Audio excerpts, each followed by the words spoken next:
something was coming. Bravo. Welcome indeed to tonight's show. We won't be quite so hushed and mysterious. My name is Timo Peach. I am a music artist and a climate and future storyteller. I have a big interest in how we tell stories about tomorrow and who we need to do that. We brought together a fantastic group of people tonight to our amazing event, which I want you to give a big whoop to get some sense of theatre into it. Because welcome indeed to Music for Impact. And we're here at the wonderful Conduit. Please give a huge thank you to Sophie Fletcher and the whole team. Rosie, thank you. We've been brought together by a particular person around a particular project. So before we get into all our special guests and the fascinating conversation that's brought you here tonight on this summer evening, let's set the scene with a short film.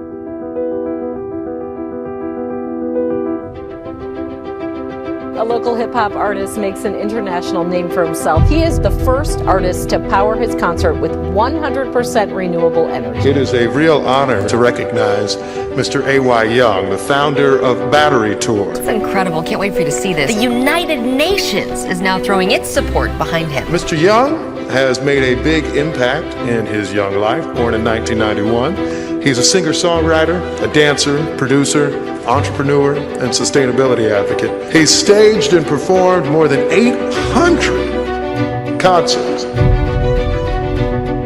He was named by the United Nations recently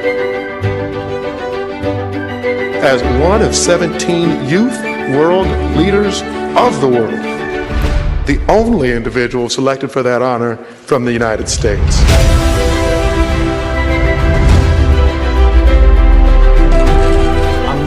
Forward to stimulating this local economy further, bringing entrepreneurs together, bringing businesses together, bringing the world together so we can make some change. I'm here to listen. Tell me what to do. Give me ideas. My mission is to kind of break down these silos and build bridges to power collective action by bringing everyone together. It's going to be incredible. My work plan's in 3 different phases. I'm going to make an album powered 100% by renewable energy. Right now, A.Y. Young is working on an album based on the 17 United Nations goals. Major stars like Tech9 and Billie Eilish will collaborate. There are 700 million people that are still living in poverty. The whole premise of your music is about collaboration 100%. and about getting excited. It's about going across the finish line.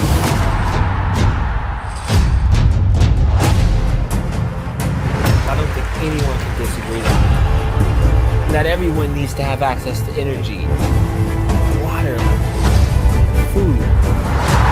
My belief is that everyone in the world, we're all these outlets for change.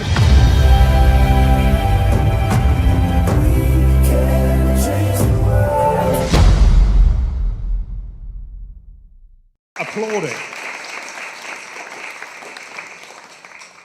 We've been brought together by that guy. And it's interesting who's been brought together. I don't know what your backgrounds are, we might hear a little bit later. The different people who are gathering around the issue of storytelling, narrative, culture, in affecting actual change, not just talk about change, which we've been doing for a long time. I have a big interest in this. But tonight we have a head of a climate-leading bank. We have a head of a global NGO. We have a head of a global events and music brand. And we have some other surprise guests as well, who are doing it on the ground and who are also at the highest levels, trying to make sense of the global crises. We use the word climate, but it's shorthand for a gigantic global scale intersection of issues. it's all really one story with different outputs. The man who's brought us together is an inspiration. He is a climate advocate, and he's been doing it, living it, lit and led by a story he thinks he's in, trying it out on the ground and grafting as only a street performer and an artist knows how. And he's managed to gather around him this wide variety of people, which tonight includes you. Would you please give a huge welcome to Mr. A.Y. Young!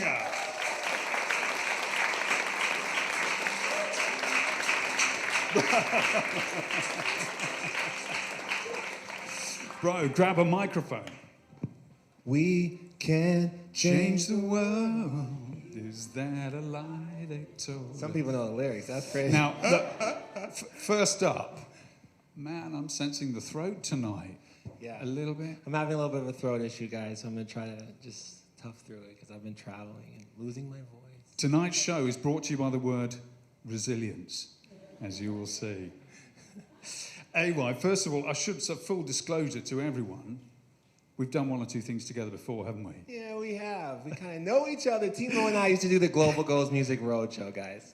Yes, 45 episodes of this, some in glamorous locations, most of it 4,000 miles apart.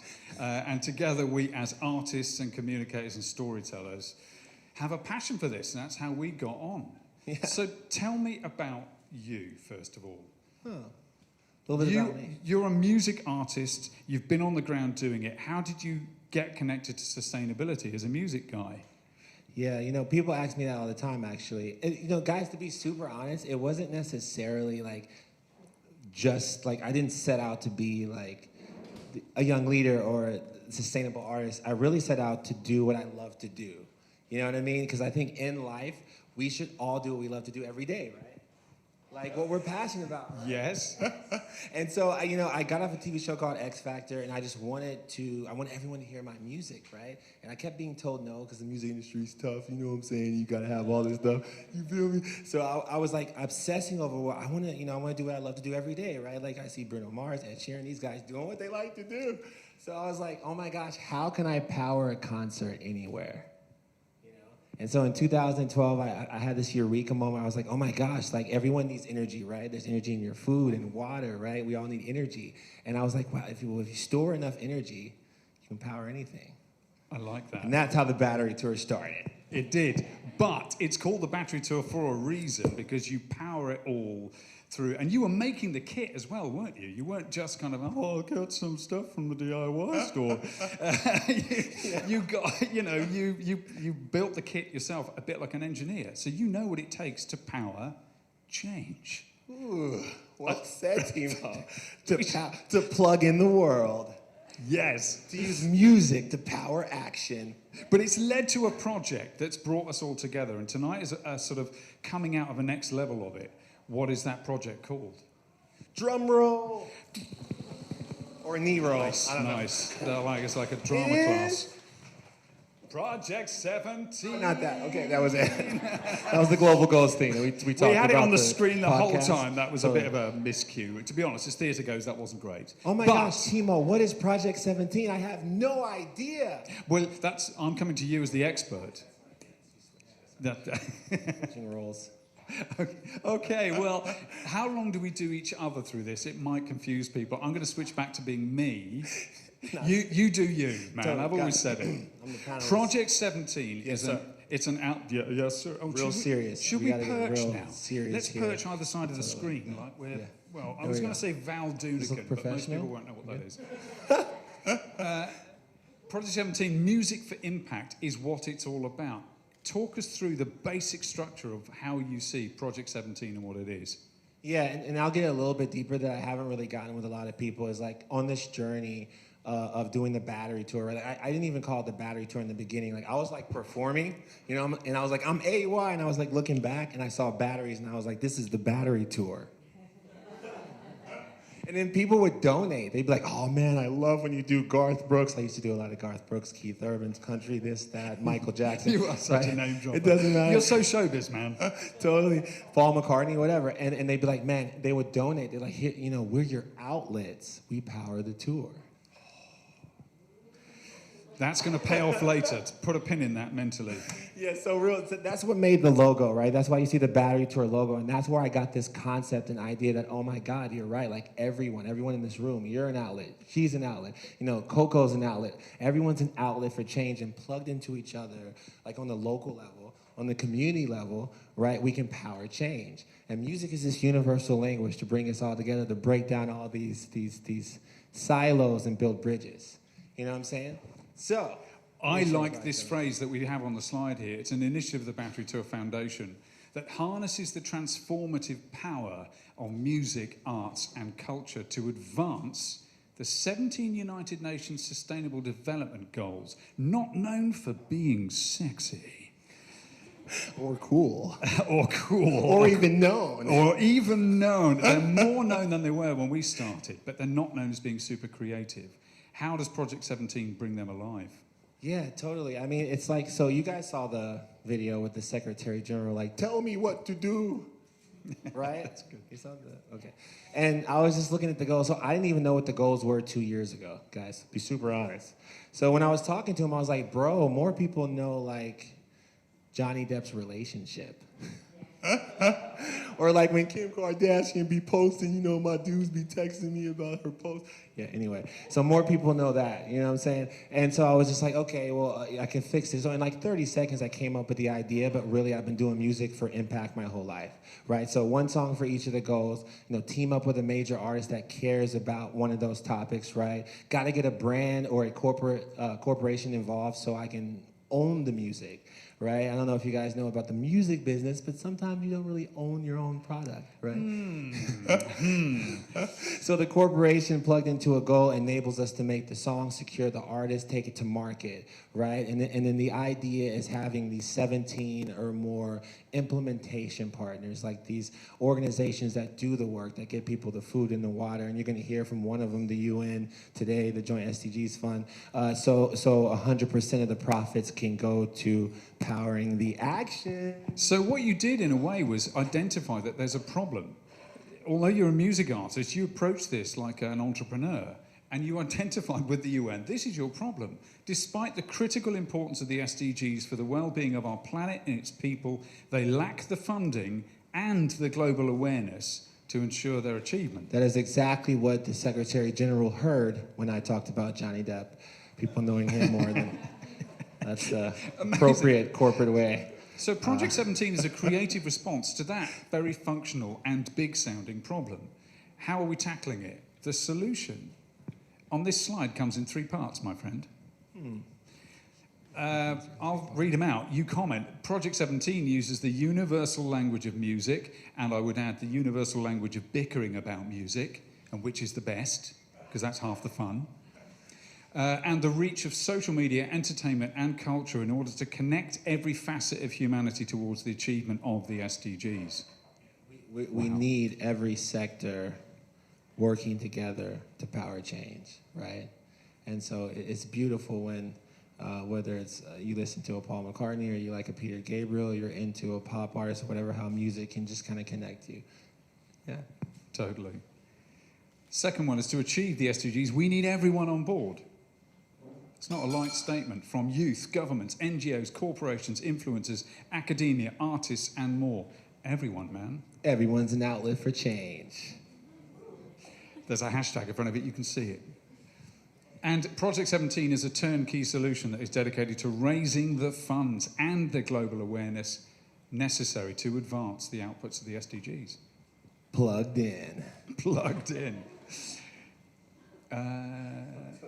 Now, you are essentially, it's an album of music. Now, it's actually many albums of music, expression in different ways, but there's a core LP, a creative experience, a collection of songs, 17, one for each goal. You're getting some big artists involved, and you're wanting to plug partners into each of those songs and each of those topics, right? Yeah, totally. This breaks down a little bit more about what we're doing, because guys, it's not just an album with artists, like we're plugging in influencers or change makers, one per goal or more, right? Because I was using a reference of like the world tennis champion might not rap with Jay-Z, And like Sarisha's here from BNP, she may not sing with Billie Eilish, so don't worry if you don't. But she plays a role, right? Like all these CSOs, CEOs of these major corporations, NGOs, we all are humans, and we can use the framework of the goals to plug you in, right? So lining up change makers, obviously musicians, obviously the corporations are here to really help us get this music secure, the artists take it to market, operate the program, and then of course the implementation part is that's what's essential, right? Is the action, like the actual impact, like people getting food, water, etc. More than just energy, which I've been doing my whole life. Which you have been doing your whole life. You have. But there's that whole list there of the different people it takes to try and think all at once about those different topics. And the songs highlight that, and they do what? They make an emotional connection to the issue, right? And before he switches the slide, I think I know we joke a lot, but and I think we can have fun with this. It doesn't have to be doom and gloom, guys. Like, we can save the planet. Yeah. But I think, I think what's really dope about Project 17 and why this day means so much to me is because it's already happening, right? So when you look at the slide, you see Sylvia Earle, who's like an icon. If you don't know who she is, just Google or whatever, Voice of the Ocean. She's already confirmed and has sent her like 40-second public service announcement. It's like really cute. She's like, hi, I'm Sylvia Earle, I'm an outlet, I'm plugged into Goal 14. It was really cool. But she's already confirmed, right? And we already have like a band like The Head and the Heart. We already have some of these incredible corporate partners already, right? NGOs, etc. So we'll keep moving because we're gonna get to something really special. Keep that in mind. Shout it out. Oh, speaking to the mic, but I was trying to go with that. Oh, shoot. Did y'all not hear me? I was basically saying that, like, Project 17 is happening and y'all kind of plugging in. You know what I'm saying? Late, but okay, that's Look, Young, right on time. Young, you've only done 1,000 shows. I'll never forget that. We're about to skip the slide, guys, but I'll never forget. It was like 8 months ago, and someone was pitching me to like some big music business guy. I'm not going to tell you his name. And I remember we told him, AY powered over 900 concerts, and the guy was like, he powered concerts with renewable energy? That's not possible. And then the guy was like arguing with him, saying, no, you don't understand. He's done over like 900. And the guy was like, yeah, renewable energy concerts. Yeah. Anyway, that's a random moment of just like, hey guys, we're illustrates doing this. Any of us who've been on the front line trying to make change, that's a very normal reaction to get out of the blue. Here are some of the, so what are these topics, man? These are some of the outputs that come from it. You are doing the music and the storytelling, ESG impact, SDG awareness obviously comes out talking in formats like this. Thought leadership, clean music, global collaborative, youth empowerment. There's a list of things each there to unpack. There's quite a bit. How do you feel about the outputs that are coming out of this initially artistic instinct in you? Look at that. How does that make you feel looking at what you're doing? Guys, when I look at this, I see radical collaboration. And that's what it takes. Youth empowerment, obviously being one of the 17 young leaders and having so many of the world's youth leaders. I actually just flew here from Utah, random place, with some of the biggest youth leaders in the world, and we were all working on this project. And we're blessed to be youth-led, youth-driven, but also operating with radical collaboration to bring the world together. Radical collaboration, that is a big part of what it will take. Interesting you're demonstrating it. You can find a lot of this information, we'll share it with you at the end. You can digest it later on as we whip through it here. We've got these 4 kind of outputs from the Battery Tour. First one is the global partnership. The second one is sustainable tour and album itself. The third one is thought leadership. There's a project taking shape there. And there's a docuseries happening as well. I mean, guys, storytelling is key. Whether it's Gen Z, millennials, Gen Alpha, I was just talking to someone over here about storytelling. So I think for us with this project, it's essential to have this docu-series to tell the story of the brands, to tell the story of the artists. I ask people all the time, I'll be like, bro, what does Cardi B care about? You know what I'm saying? Like, what is your favorite artist? Or like, think about it, who you follow on Twitter, right? Who you follow on Instagram, et cetera, so forth. What do they care about? What do they care about? A lot of us don't even know. So I think that to be able to tell the story is huge, and so yeah. Yeah, there's a timeline that you're working out just to give you an idea of this whole project that's taking shape. from Times Square Renewable Energy Concert. Just drop that in there with casual showbiz. Oh, yes, the Times Square show. Man, COP28, you're going to be at that. There's a big project taking shape for that, isn't there? Davos World Economic Forum, you were there this year. You're going back. Sustainable Music Working Group launch. Then there's the docu-series and Sustainable Concert. There's a lot happening here, man. This is a lot. Yeah, I mean, I think it goes back to just saying, like, guys, this is already happening. Can everyone say plug in? Oh, say outlet. Say plugged in. Yeah. Okay, yeah, so like that's the thing about, you guys rock, that was really good. They do just go straight with it. I thought they'd be quite a I'm not supposed to lot, but not perform. here. No. But guys, this is happening, right? And I'm blessed to, this is like my first kind of pre-launch here in London. Yeah, okay, right? And then I'm gonna fly to New York and we're gonna do the first ever renewable energy powered concert in the history of Times Square. Yeah. Yes, yes.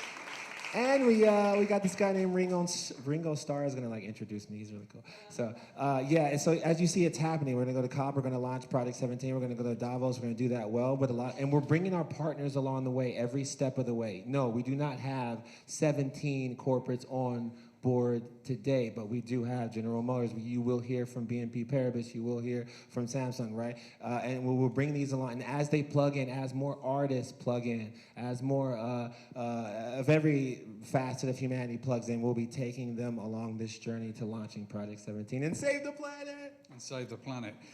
I think we should have a conversation and invite our guests on. Should we have a conversation? Like the GG show itself. Similar. It's been a while since we did the GG show. It has been. But this is live. It's not like recorded. We can't fake stuff. Can't switch my outfits. It's tough. No, we can't introduce the characters at this point. That's a whole other thing. But you used to say this brilliant word, and I've quoted it everywhere. When you don't know where to start, there's only one place to start. You plug in your passion. Start there with what you're passionate about. And every week on the show, we have people doing that, and putting them together is what we do. Shall we welcome our guests onto the stage? Would you please give a huge welcome to our range of guests? I will read out the names as you do. Please welcome our guests tonight. Nathaniel Matthew, who is the CEO of Global Resilience Hub. Yes, clap, just do it. Come on up, guys. Sophia Passetti, the CEO of Coco Foundation. Sarah Shaman from Sustainable Finance Comms at BNP Paribas. And Andrew Tevison, CEO of the Stage Bus. Come and find a seat, guys. Whichever seat you want. In the middle, I think, somewhere. You gotta be the surprise, brother. Oh, we're keeping him as a special I don't know who surprise. that guy is. Sorry, security. We don't know who he is as of right now. So AY used to just spring guests on me when I was in Bournemouth, kind of running one thing. He texts me, oh yeah, there's someone else joining right now. We'll just get him in. I learned to go with this. Timo, there's no one else joining right now. Oh, it's a surprise. I don't know what you're talking about. These are our main guests. Because, okay, that's why there's this many chairs. Because this one's for my phone. Sheesh. Storytelling. Okay, continue right? with the show. Nate, I'd like to start with you. I still want to do that. No, I was going to do a reference for a British TV show that's very old, and I won't because it's a waste of everyone's time. We can cut this out of the live stream, right? Live streamers. Nate, I'm going to start with you because in a way you represent the cutting edge of the problem. Where are you from? You're CEO of a big NGO. Yeah, so I'm CEO of the Global Resilience Partnership. We're big, but we're not too big. So, and I think that's important as well. But we're a small staff spread across 14 countries, and we work on resilience. And we've been working on resilience for 10 years, so long before it was cool. Long before it is resilience cool? And that's what I wanted to start by asking you. Resilience is a big, broad word. It can mean different things in different contexts. Why is that your leading word as an entire organisation? What does resilience mean to you? So we feel that resilience underpins all of the SDGs, which is why this is such a great partnership, and we're so happy to be the resilience partner with Project17. But for us, it's a couple of things. So we want people, when climate change is happening now, I think that's important, and we know where there's going to be some really big impacts that we're locked into. We want people and systems to persist in that. We don't want them to collapse. So we don't want like the Antarctic ice sheet to collapse, and we don't want people to collapse. We also want them to adapt, sort of take a step or take a left to the right of where they are. But then where I get really excited is about transformation. And that's a key part of resilience. So that's the new ways of doing things, the new ways. And that's where climate risks changes to climate opportunity. Oh, I like that. Climate risk is climate opportunity. I'm a huge believer in the word opportunity in this. It's fearsome. Transformation, there's a very interesting word in there against resilience. It suggests new ways of seeing and words that I could quickly use that are more artistic, creative, storytelling-y. Why have you got involved with a music artist and a creative like AY, who probably doesn't look like most people walking around your offices? Seriously, why have you got involved? Like, this is ridiculous. Like, I want to know. So I'm a climate scientist, and I guarantee I could ruin most evenings in about 2 minutes with some pretty crappy climate science. And we know that, you've all heard it before, and nobody wants to hear it again. And I think that, we met AY at the COP, and we were doing the Resilience Hub at the COP and realized, with other partners, and realized that the way to connect around resilience and to connect with different audiences was through music and through arts. And so we engage a lot of that, and AY's been central to that. And a big part of resilience, so we look at it across things like diversity, redundancy, inclusivity and equity, adaptive learning and connectivity. And that inclusivity and equity part is really central to music. It brings people together, and it crosses boundaries.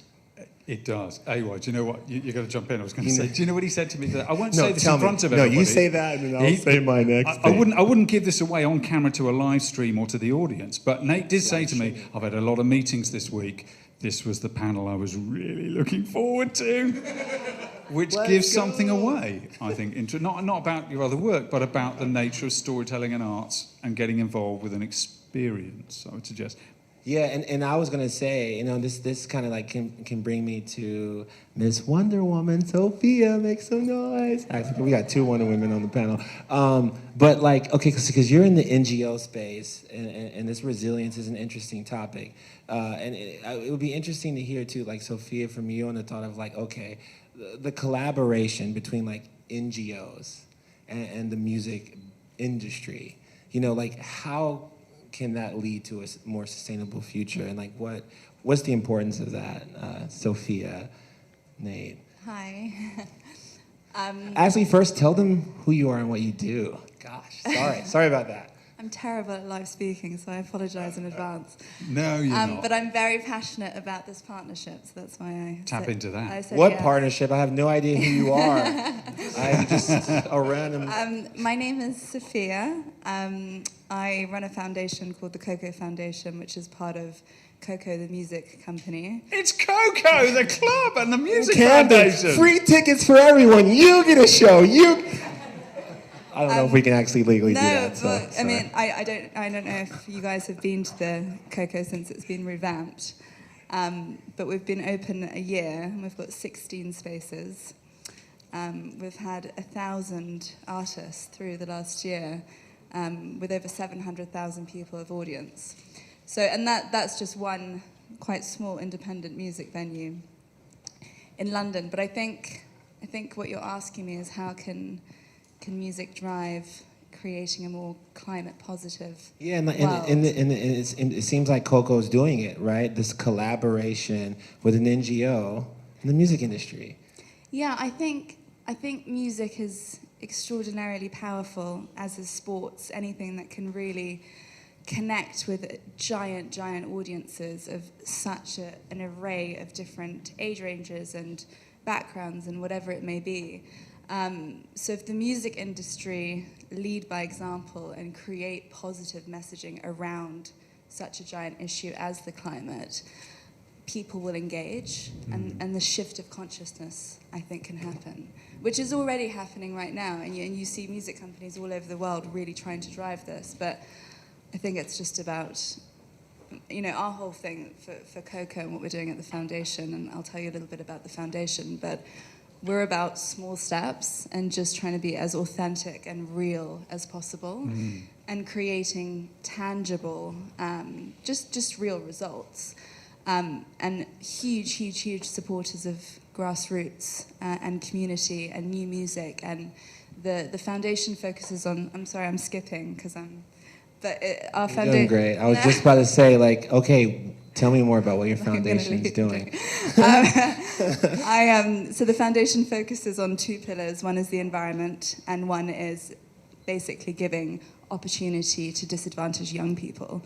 And we have a key focus of 14 to 25, but we're actually working with a lot of primary schools as well. So we're going all the way down to age 4, and it's quite amazing how formative all those different age ranges really are.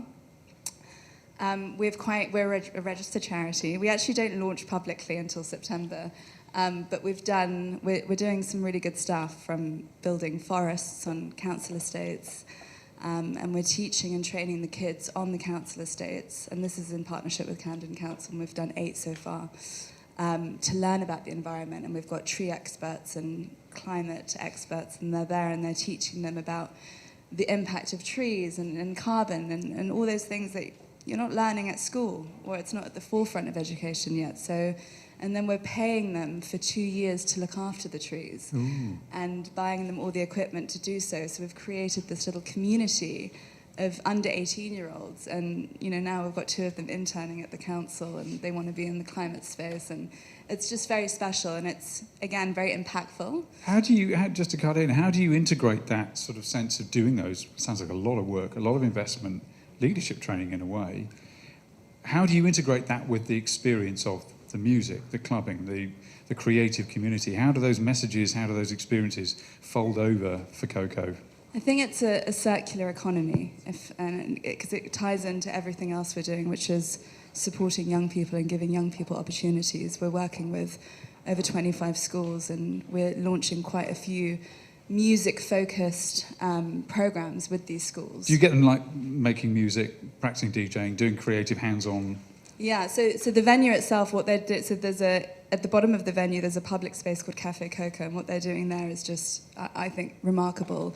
And when we're in this post-pandemic age where so many music venues are being shut, and so you talk about how is music sustainable. This is how you create sustainable music. Wow, it's a sustainable culture, and creating a grassroots pipeline and giving these new artists a stage to perform and to further their careers and learn. And I think we're breaking 3 or 4 new artists every week in this cafe, completely unknown artists, and we're creating a community and giving them a stage to do that. Oh, mate, can we give a round of applause to that, please? Yes. That is a great headline. I want to find out these artists. I want to jump, thank you, I want to jump to Sarasha. So you are coming from a sector that's not known for being progressive or creative, but your role really is. Where are you from? You're from a big organisation. Yeah, so I run our sustainable finance communication at BNP Paribas, which is Europe's largest bank, and I think the... One second, can you guys make some noise for her? She's so... I just want to make sure, okay, this is a special human, all right? Oh my God. Tiny bank. Okay, sorry, you can go again. She's amazing. I think, so in terms of why the bank would get involved, I think it's kind of an interesting discussion around, purpose as well. And I think that's where we really align a lot with AY, because I think if we look at what we're trying to do as an institution, essentially, if you're the largest bank in Europe, you have a responsibility to help shift and drive capital towards the new sustainable economy. And, just from the kind of top line, that's a commitment that is something that we have really followed through in terms of walking the talk. So the numbers speak for themselves, but I want to talk beyond the numbers. So numbers-wise, we've committed 350 billion towards sustainable bonds and loans. 350 billion? Billion by 2025 in terms of social and environmental capital across bonds and loans. We've really done a big pivot of the bank's whole strategy towards clean energy, and that involves saying no to new financing of oil and gas projects, which is really let's important. applaud that, because sorry to break in, but I say applaud not just, that's great, right on. I mean applaud so that your brain makes a note that that's a thing to take note of. It's a pivotal thing to divest from those behaviours, and you're saying BNP Paribas is doing that. Yeah, I think there's a huge shift to 80% of our energy production financing will be in low carbon within the next few years. And I think that is the central point to say, right, you have the commitments. But then it's the follow through to how you connect those commitments to companies that you bank, to investors that you bank. And I think that's where the work with AY is really interesting. So it started because my boss was actually on a panel at COP with the head of the UN Joint SDG Fund. And the bank's been really engaged on the SDGs for many years. I've got some colleagues here that are working on it in the UK in terms of community engagement and employee purpose and raising that awareness piece to say, look, there's this rainbow of colours that can help save the world. And we need to understand how we can drive that with some of the largest companies, our own employees. We have 190,000 employees globally as a bank. And so there's a huge potential to create change within the system of the organisation that you're in. But beyond that, there's also this domino effect of change. And I think that's where the work with the UN Joint SDG Fund and AY is really interesting, because there's this concept of basically catalytic capital. So how do you create an impact from de-risking, driving investment towards places and people that need it most? And then how do you use the skills of your organisation and use the storytelling potential of working with AY to generate way more engagement on the SDGs than we had before? So, slight anecdotal example, we did an ESG forum a couple of weeks ago with AY in Paris. At the French Open. At the French Open. And then what was really interesting is in that room you had 400 leaders that are experts on sustainability from a range of sectors, some of the biggest energy companies, some of the biggest car companies, some of the biggest investors, kind of this whole spectrum of who is the global economy. And I think AY connecting with them is really powerful because it humanises the conversation on what purpose you can drive. And I love what you said about being an outlet for change, because I think that connects so much with many of the people that we speak to every single day. Like, we've been doing an exercise this week for the next phase of our project with AY, where we're mapping the SDGs and looking at how we're trying to drive finance and drive solutions critically. It's not just finance, it's actually the solutions. But actually the solutions, just to break in, I was going to say that.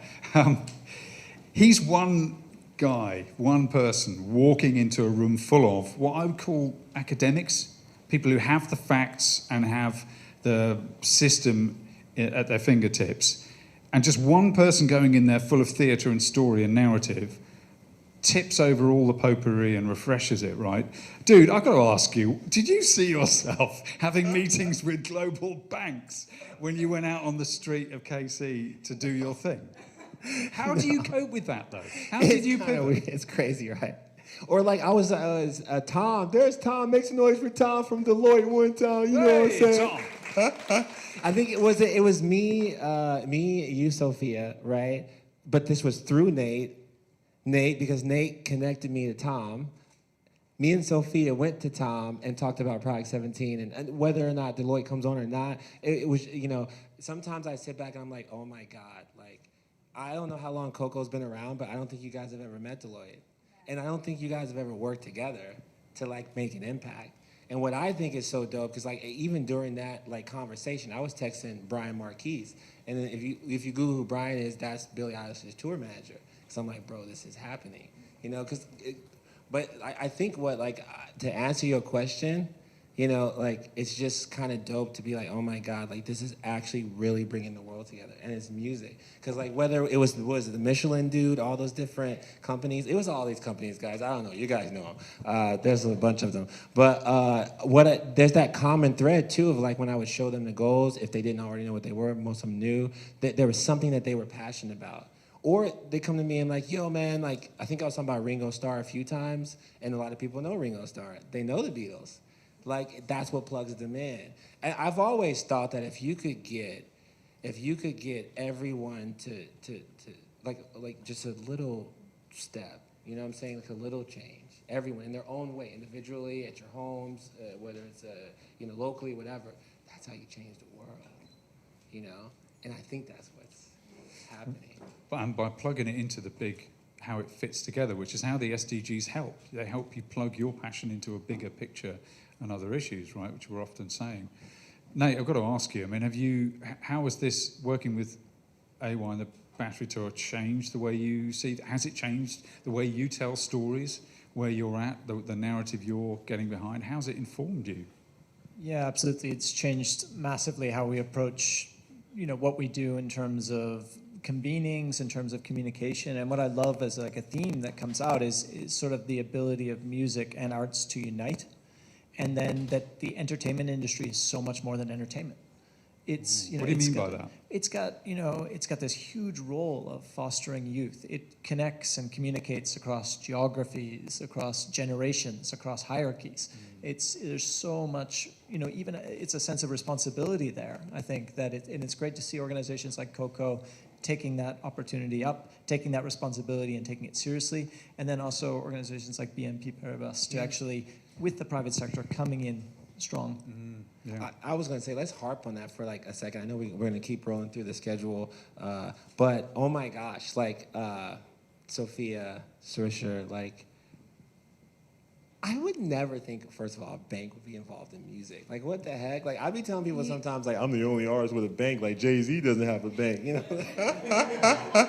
Yeah, when you say have a bank, anyway, we'll unpack it later. I think that it's the beauty in unique and diverse partnerships, and they're so effective. And partnerships are just the best thing ever. I mean, we've got 8 programs running in our foundation, and you talk about how do you find the time and how do you create. You go and find incredible partners who are on the ground, who are the experts within their field, and you support them. And I think the really special part about AY and Project17, which is I think why we're all here now, is because it's so authentic. And because it's so authentic and it's so real, suddenly he's got you've got everyone's attention, because we want to support that. That's driven by authenticity. And when it's that authentic in a world where, not such an authentic world, and a lot of noise, and you've got 2 seconds to grab anyone's attention for anything, I met AY in Davos, literally within 10 minutes. I was like, do you want to fly to London with me tomorrow? and he did. Yeah. And he came straight to Coco. And we formed this amazing partnership together, and we're so excited. And you talk about, sorry to break in, but you talk about partnership. Yeah. But I was going to also bring to you an artistic issue here, that when we talk about storytelling, you guys with the facts can preach it straight. Here's the facts. Climate scientists banging their heads against the table. Here are the facts. Why don't they speak for themselves? AY sings very clearly about his values and his vision of the world. How do you find interacting with artists? They deal with the thorny issue of preaching, or how to sing about the future when so many of us don't think there is a future, being honest. How do you see and maybe help artists tackle that creative conundrum about the actual storytelling of how we get through this and how we testify to the crisis? I think there's a difference between organizations having a positive message and utilizing their ecosystem and platforms to spread and engage audiences and individuals to do their part, whether it's recycling or whether it's getting involved in planting trees or whatever it may be. And I think for the individual artist, it's really emotive. So it's personal to them, how they want to say their message to their audience and their fan base. But what we can do as an organization and a leader in its own field is help steer that and support it. And again, I think that comes down to just being responsible as a music organization and being accountable and trying to take real action, even if it's small, to move forward. So you can do massive things like, we're going to be carbon neutral and we're using the most sustainable materials and we're not using plastic cups and all these big things. But I think at the same time, what's really powerful and what actually creates change is supporting a new music culture, right? And supporting a new pipeline and giving a platform for unknown artists to perform and doing incredible programs in young disadvantaged schools with the talent and the ecosystem to change the young kids' consciousness and help them in a more climate positive way. Give them courage to be and climate hope. positive. And there's no better messenger, sorry, I know you want to speak, but there is no better messenger to young people than artists that they love to listen to. Like that's how they're going to listen. They're not listening to, the climate scientists. I get it. To the climate scientists. Well, Nate, I can see you have a rapper or whoever it may be go into a school and talk about how to be climate positive and how to do your part as a young kid, you're really going to take that in, and you're going to go home and say, actually, Mum, I don't want to use that bottle. Actually, Mum, I'm not going to do that. It's like really shifting. It's shifting culture, and 100%. I think it's a change agent point as well. I think what's really interesting about AY's story, and I think the whole way that you've brought this project together, is that, to your point on accountability, you make everybody feel like they also have a part to play in a really positive way. I think so often this climate crisis can feel, I say climate, there's obviously much broader issues at play as well on the social side and the 17 SDGs, but I think that on the climate piece particularly, there's a lot of hopelessness in the narrative, and I say this as someone that has been to COP since COP21. And like I've been working on sustainable finance now for close to 10 years.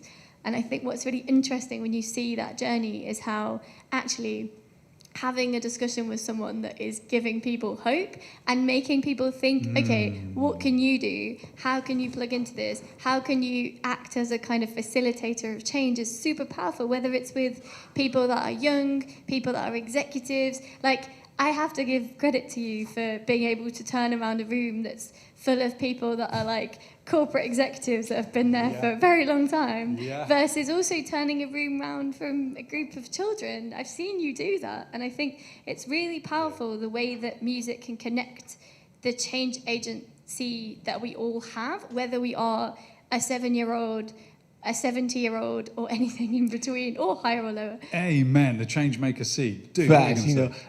Nate, I think you wanted to say something. I could tell. I was just going to say that it's the inspiration, right? So it's the connection with the youth, and then when you see the youth fired up and ready to go, then that inspires us. The people who've been into these, 10 or 15 COPs or whatever.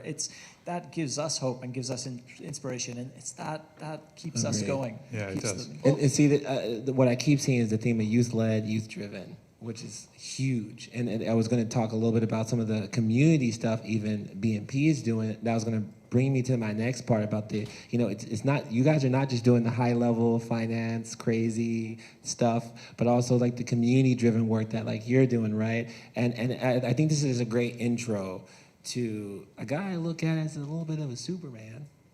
He's a little bit cooler than me on how he builds things.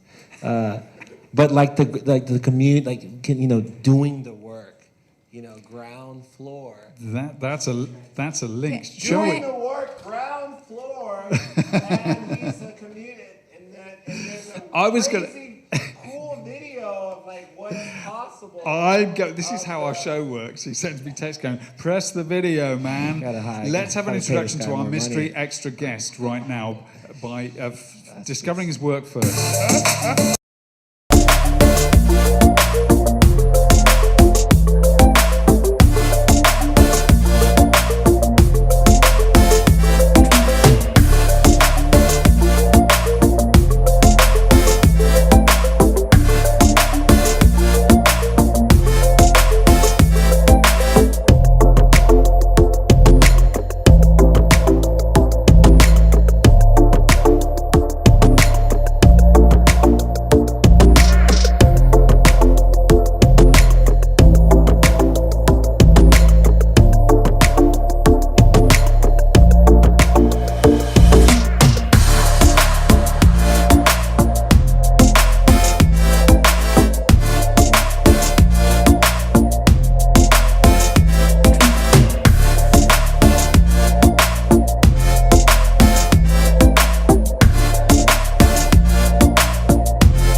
Hello.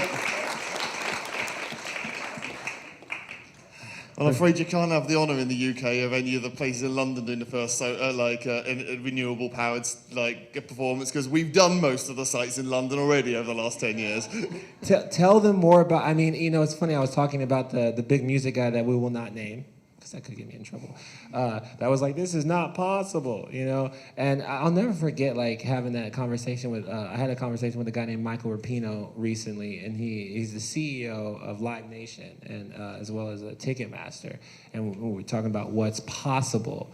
Lollapalooza, we could do these things. Like, tell them, I mean, it's not just like an if almost, it's like a matter of when, probably how you feel, right? Like, tell them what you do. A bit like Nate said, we've been doing it since before it was cool. We've been doing solar-powered mobile stages for over 10 years.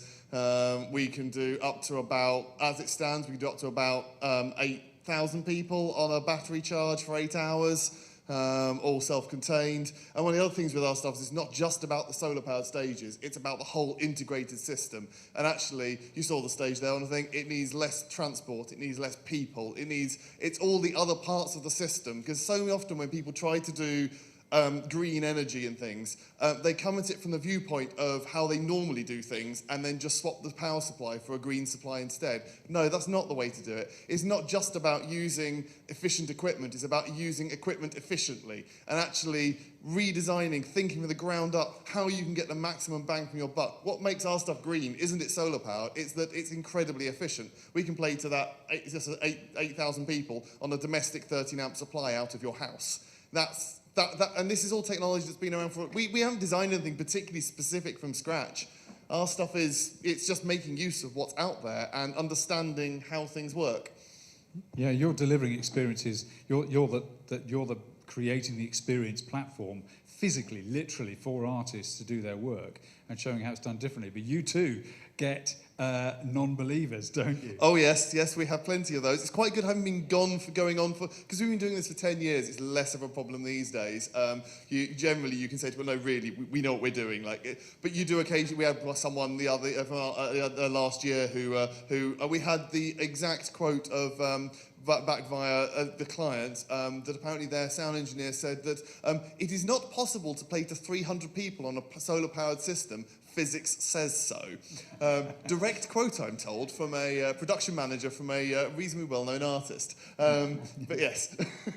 Yeah, indeed. I'm gonna throw a couple of things out there, because what excites me and what I want everyone to know about the battery tour and what I'm trying to do is not just be an example, but teach the next generation and get them plugged into the solutions that they can do across the board. You know, there are things that are not listed on our programs, like the industry guidebook, different things that different sectors of humanity can do that we will be drawing out with our partners, so other people can follow the lead of this new thing. And that's why the level of importance of what you do with Stagebox is phenomenal. I was gonna say, so many people in the business, at least that I talk to, they say, well, can this get big?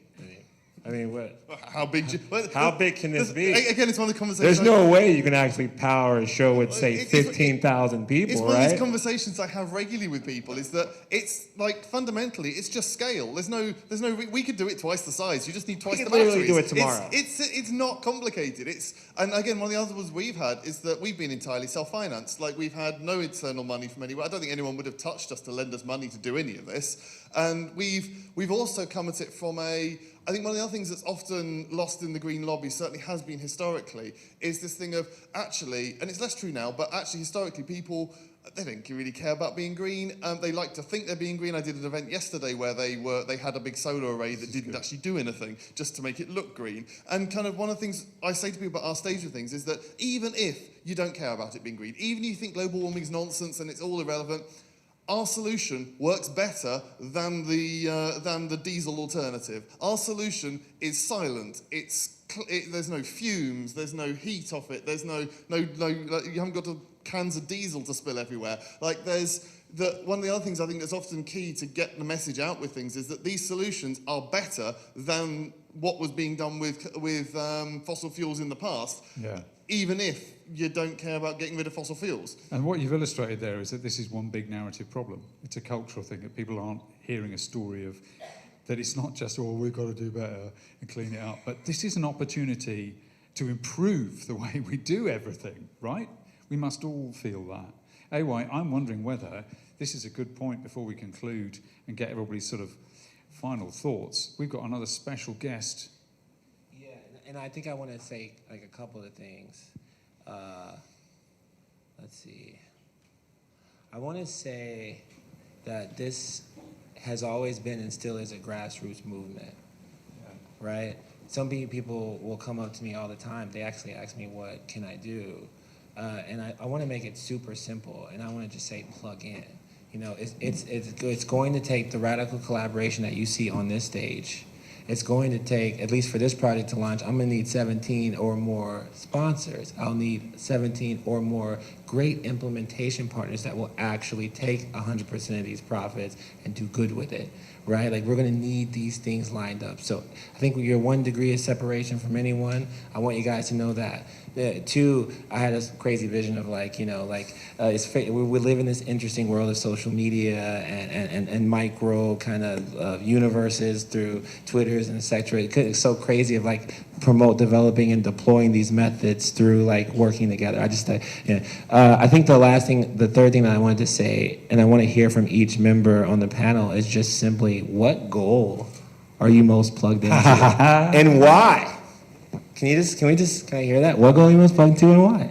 You know, SDG, on the spot. 17. Crap, we should play him in the back, but I don't know we go. Well, I guess, yeah, the partnerships one is really interesting because I think it's the one that shows the interconnectivity of everything. I think, again, like, when you look at those SDGs, you can't necessarily silo anything out. Like, when you help a smallholder farmer, you also empower them economically. So you're not only tackling SDG 14 on life on land, you're also looking at 8 on economic well-being and looking at things to do with gender equality often, because many of those people are women as well. And so I think for us this partnerships piece is really critical, because I think it shows that you can actually create impact through working together, and that's much stronger than working alone. I like it. Nate, what goal would you most plug into? So yeah, for us, it's also partnerships, because we're a partnership in itself, and we work with 70 partners to affect change. And I think, to take a quote from a musician that I listened to a lot when I was young, showing my age a bit, I think there's something in the need to just sort of stop, collaborate, and listen. And, Good reference. Good reference. And Hang on, let's do that properly. Stop. Collaborate and listen.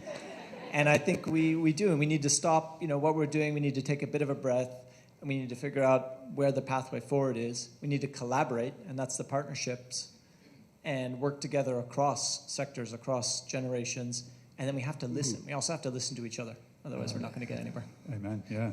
While the next one, either Sophia or Tev, my dude over here, answers, for the audience, okay? You can hop on your phones. You can tag the battery tour, tweet us, whatever, just battery tour. Tell me what goal you're most plugged into. Ooh, yeah, why. Do that. You know what I'm saying? And actually, I'll say this. Some people, honestly, the youth, they just be taking photos of outlets, because that's the logo, and they send it to us. You can do that too, you know what I'm saying? Make this mug go viral. But anyway, which one? Huh? Yeah. Sophia, maybe? I connect to quite a few personally, and this might be a bit boring for this panel, but I'm actually going to mirror these guys. Oh, 17? Yeah, just because I think it ties this nicely together, and I think it's the real reason we're all here is partnership. And I think together we're going to do a lot more impact than just focusing on one goal, and that goal allows to help all the other 16. So it represents the culture change a bit, in a way, or what's needed. And music is fun, and people listen. People go where the fun is. I think music should be fun. No, yes. But that's the beauty of it. And then you get to say the message in a different way and connect in a different way. Yeah, indeed. Andrew, I'm going to ask I'm going to go with infrastructure, with, oh God, I forgot what it said. Number 9, the infrastructure and oh God, yes. Completely blank. Yes, just the actually how you turn most of the technologies. A lot of the technologies already exist, and actually the key thing is actually how you make these into workable solutions for people. And a bit like with us, with our stages, that kind of it's the whole thing of that we package it in a way to mean that the end client doesn't have to think about how to be green. They just book us, and it works. Yeah. And whereas there's been an awful lot of yeah, oh, well, you need to do this and you need, actually kind of, no, keep it simple. Make solutions that people can jump on board with and can actually hit the ground running with, rather than needing to kind of try to work it all out for themselves. Yeah, that echoes a meeting I was in with a local authority recently, and what came out clearly was, wouldn't it be great if we didn't talk about sustainability, but simply talked about our futures? And everything folds into that. That's what you're saying. Yeah, definitely. Mr. Young, you're standing in you've sort of left early like the format of our show, but also you're in the wings there. Is it time to share our last guest? It is. Via First of all, satellite? can we make some noise for these amazing people? Yay! Changing the world! Say outlet! Outlet! Say plugged in! Plugged in! Oh. Okay. I just want to say, it's just really interesting. The UN can be a little confusing, guys. Just throw that out there. There's a lot of agencies. Wait, the UN can be confusing? What could you mean?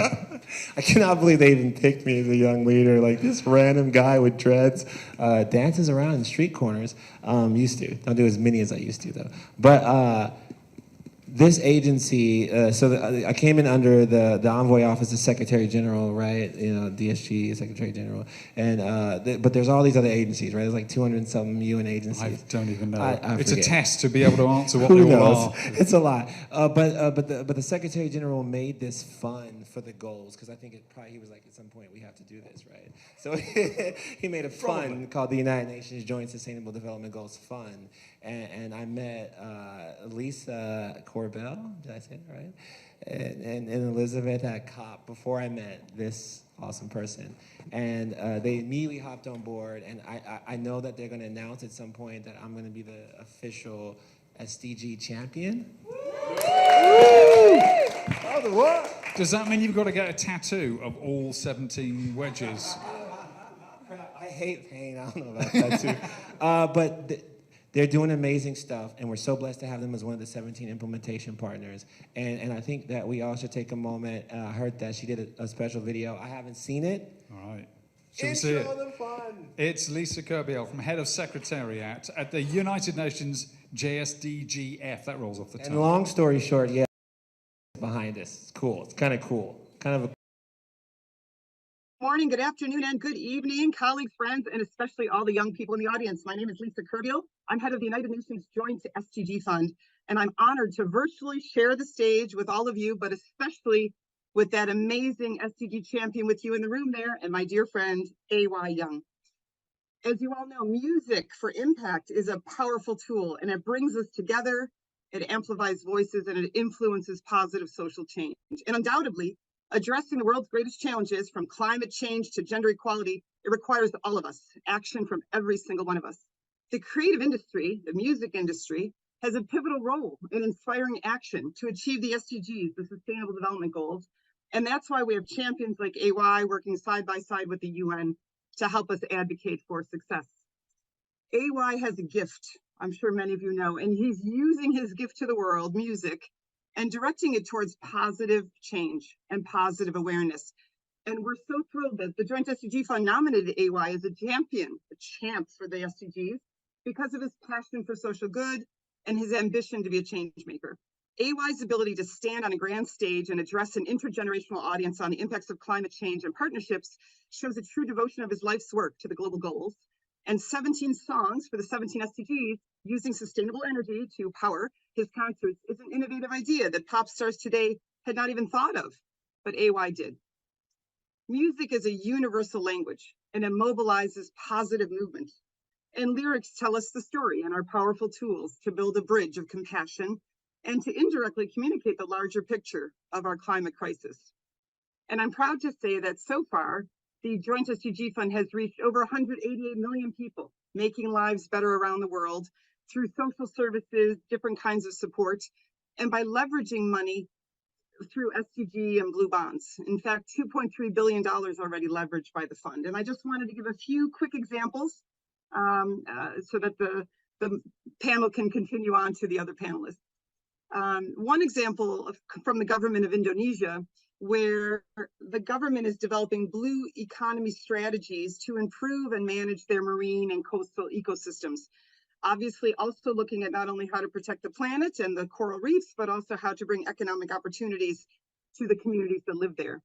And one of the groundbreaking issuances recently has been the Sovereign Blue Bond that raised over $150 million, and that goes directly into Indonesia's blue economy, which helps, again, protect its world-famous ecosystems and give people jobs to protect them. At the same time, the Joint SDG Fund has worked with the government of Indonesia to raise over $8 billion through the issuance of SDG-aligned bonds and sukuks, or Islamic finance bonds, which are compliant with Sharia law.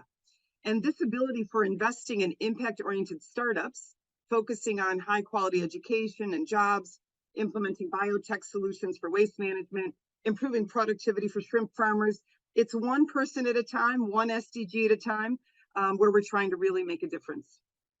Let's go from Indonesia over to Fiji, just a short trip, where we support local fishermen.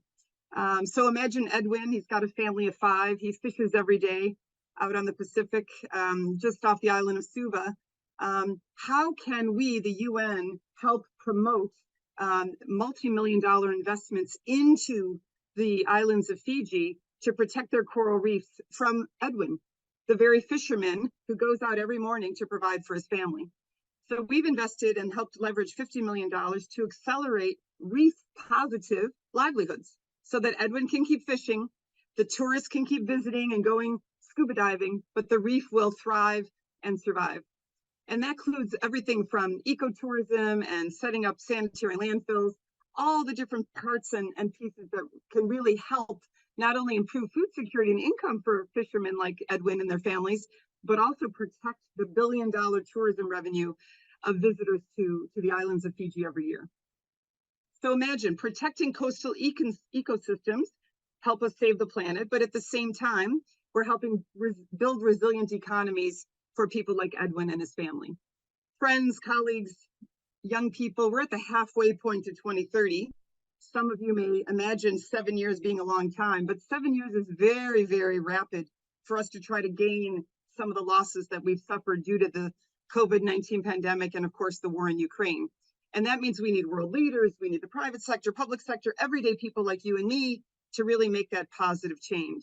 And we're trying to be very innovative and really help governments like Uruguay, who want to turn all of their buses electric.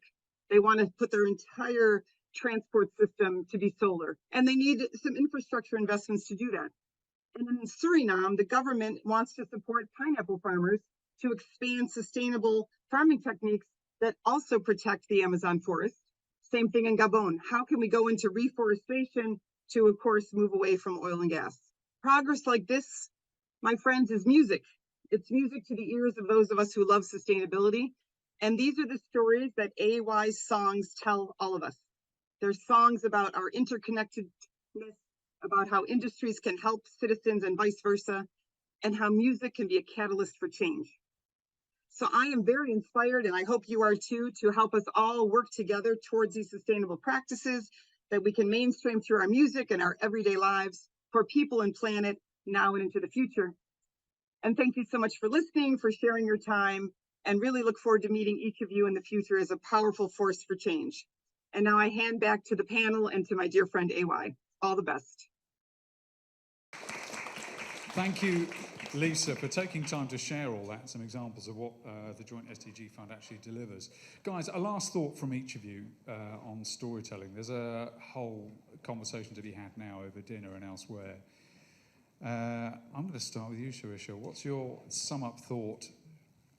I think we have to humanise the storytelling. I think Lisa just did that brilliantly at taking this huge issue of blue economy in Indonesia and saying, let's relate it back to this one fisherman and his family. And I think we can continue to do that. We have to humanise these issues. Even within finance, it feels like really big numbers and really big issues and really big companies and stakeholders, but ultimately they're there to kind of create change through you, me, everybody. Yes. And so I think humanising that is really critical. And I know that's something we're going to be doing with AY over the next few months and ahead. Yeah, absolutely. Humanising, that's wonderful. Thank you, Sharisha. Andrew, your sum-up thought. I think that there are positive solutions. That it's not that there's a lot of doom and gloom out there, but actually there are things that we can do now and that have been around and are ready to go, and actually helping people to understand that actually it's not going to be making changes isn't going to mean that their life is suddenly awful. Like it will make things better in reality. Yeah, if we get to it soon enough collectively. Sophia, what's your last thought? I think that the most important thing for this is just small, real, authentic, tangible steps, and I think community is key, and educating community is key, whatever the means or platforms or tools, whether it's streaming or TikTok or a program in a school. I'll give you a very, very quick example. Our foundation, we rewild a lot of primary schools, so we've done 27 already. And I went to visit one recently, and I had these 8-year-old kids come up to me, and they're like, oh, "Are you the tree lady?" And I was like, "The tree lady, that's nice." And I was like, "Yes, I'm the tree lady." And they just started telling me about how different their everyday school experience is now, having all these trees instead of just concrete and looking at ongoing buses and traffic. And then they go home, and I just think that's what makes such a difference, because these young kids are now positive about the climate, and they're telling me that they're not going to use anything with palm oil. Interesting. So, Authenticity, changing the experience, humanizing it, seeing that solutions are there already, seeing differently. Nate, what's your take home? It's hard to add because it's a fantastic list, but I would say hope is a big part of it, and inspiration that I just get from AY, from the way you communicate out, and just we do a lot of work supporting youth in storytelling. We bring youth into the COP process to make sure that they're there to almost like audit who's up there speaking, and this just the power of arts and music just to really drive this and drive hope is what keeps me going. Yeah, you've summed that up beautifully. Would you please give a huge warm welcome and a thank you to our guests, to Nate, Sophia, Sarisha, and Andrew. Please, guys, thank you. You may now take your seats amongst the hoi polloi. Thank you so much for joining us up front. Leave your mics on the chairs there. Thank you, everyone. No, that's all right. We will continue the chat. We've got nearly to the end of our time up the front here as a presentation. We will be continuing the chat for those of us who are in a dinner. It's upstairs on the roof. It's a great setting if you've not seen it before. If you remember, you know full well. That's probably partly why you remember. I want us to keep those conversations going. As AY said, use the hashtag, follow AY on social media and the Battery Tour. Go to batterytour.com and let us know your thoughts. There it is, Project 17. When I look at the UN's Global Goals logo, I've got this shtick, and AY knows it. The revelation to me as a music artist, coming to this actually through music, a project of my own, that made me look at the world differently. When I then started to interrogate that wheel, I understood what struck me as an outsider, as not somebody who speaks as though they work in the UN. Like AY, I'm from a very different background to AY, but at the same time, I'm an artist. We clicked across miles and cultures, age. We understood the language of narrative, of storytelling. We were like two bros straight away and know how to speak to each other on stage because of that innate language of storytelling.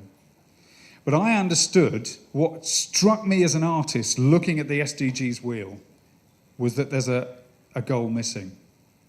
And in my opinion, it is the goal that will activate all the others. When you saw the lovely, the version that we had up on screen there that looks more like a teardrops, or an explosion version rather than the wedges, what does that explosion imply? A thing in the middle, catalyzing the explosion. And it's the missing goal. And it's art. Because art is the business and practice of creating new ways of seeing. And there is simply nothing, and I mean nothing, we need more right now than new ways of seeing. New stories of us. And you have to get out and write them. Sit down and write a narrative about the future you want. Write the song about how you really feel about now. Show up and testify. Artists can help you do that.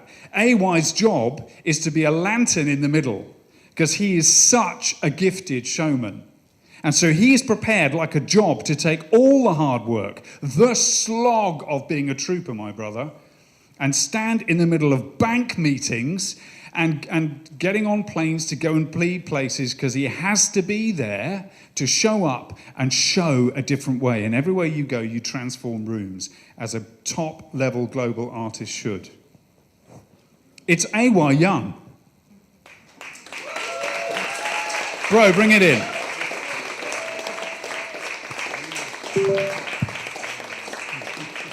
You guys make some more noise for Timo. Like, you guys are gonna make me cry. You gave me a soapbox, brother. Guys, this has been a lot. You are going to try and what's your summing up thought from this? And then you're going to share something. Guys, I'm just like really thankful. Like it's been a lot, man. I would do these 8 to 10 hour shows like every day, like Monday through Saturday. Sometimes take the Sunday off, sleep in the car, go to the next city. It would be year after freaking year for years and years. I actually started in 2012. So I'm getting older, obviously. Yeah, you've got a while. From my perspective, you've got a way to go. Man. But you've also, what's that line? It's not the time, it's not the age, it's the miles. Yeah. You've done a lot of miles. I'm so blessed, man. Can we make some noise for him, the panelists? Kirsten, over here, my team, Carrie, Rosie from The Conduit, all these people, Sonia's here, Natalie, I mean, amazing people. Guys, it's going to take all of us to come together. Yeah, I'm like having an emotional moment for a second. I'm sorry, bro. Have it, because I will say, well, you don't get it together. This is a place where you can let it out, because you have a right to be a little bit tired. It's a hard work job, always bringing the positivity, which is your tone of voice, and I don't see you run down ever. And I've seen you in private, and I've worked with you on stage, and you are somebody who digs deep and brings it every time. But you are just one guy using your calling with a decision. So you're allowed to be, just occasionally, a bit publicly weary. Yeah, right. That's why you guys are gonna help me, like, cause I really do feel like I should. I will. Let's sing. You're gonna try it. The anthem for Goal 17, Go on. right? Why not? You guys will help me. It's really easy. You just say we can change the world. Trying to get Paul McCartney on here by the end of the year. That's the aspiration. Maybe secure Peter Gabriel since he just hopped on. Just going to jump in. Happens. I was in a cab with him in January. His phone went off.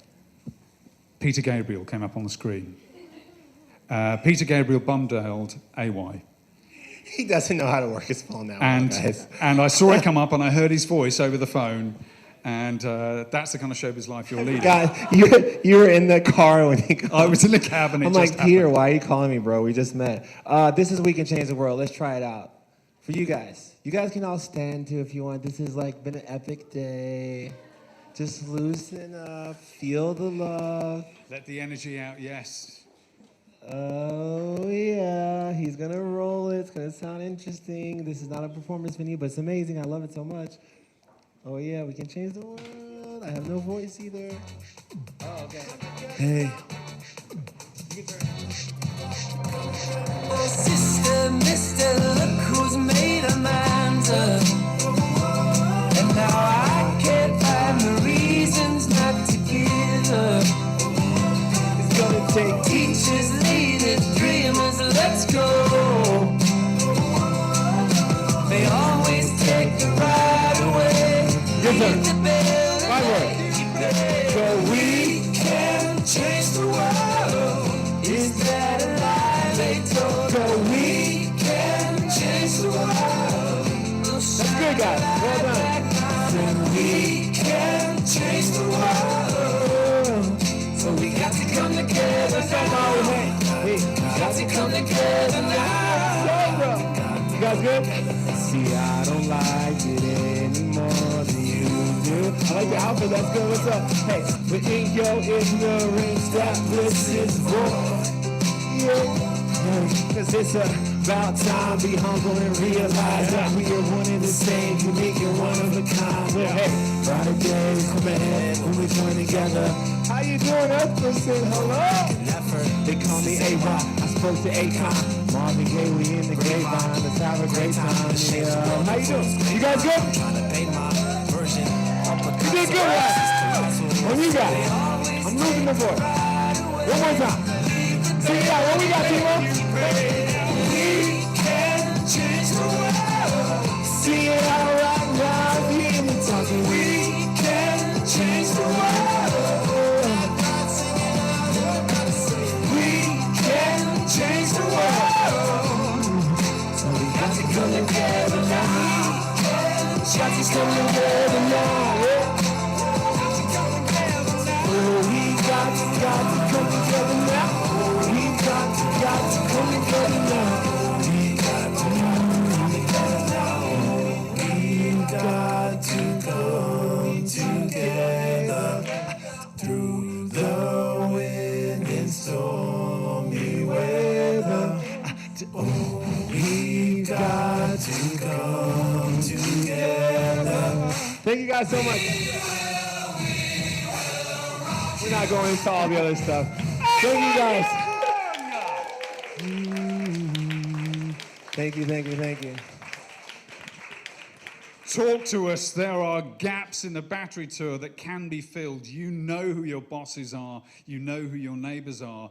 AWA's created a platform for you to plug in and fund change and be seen to do it in such a creative way it could light up the world. There's an opportunity. If you want it, he's just created that platform, and that's why I'm on board as well. Guys, thank you. Give yourselves a huge round of applause for taking part. Thank you for being here. Thank you for understanding and wanting to talk about this topic. It is perhaps the most important topic to unlock all the others. Chat to us afterwards. I've been told that our meal, for those of us who had the invite for the meal, it's on floor 2. We can probably sneak up the top afterwards. I don't know. I'm not allowed to say that. But floor 2 for the meal if you're here.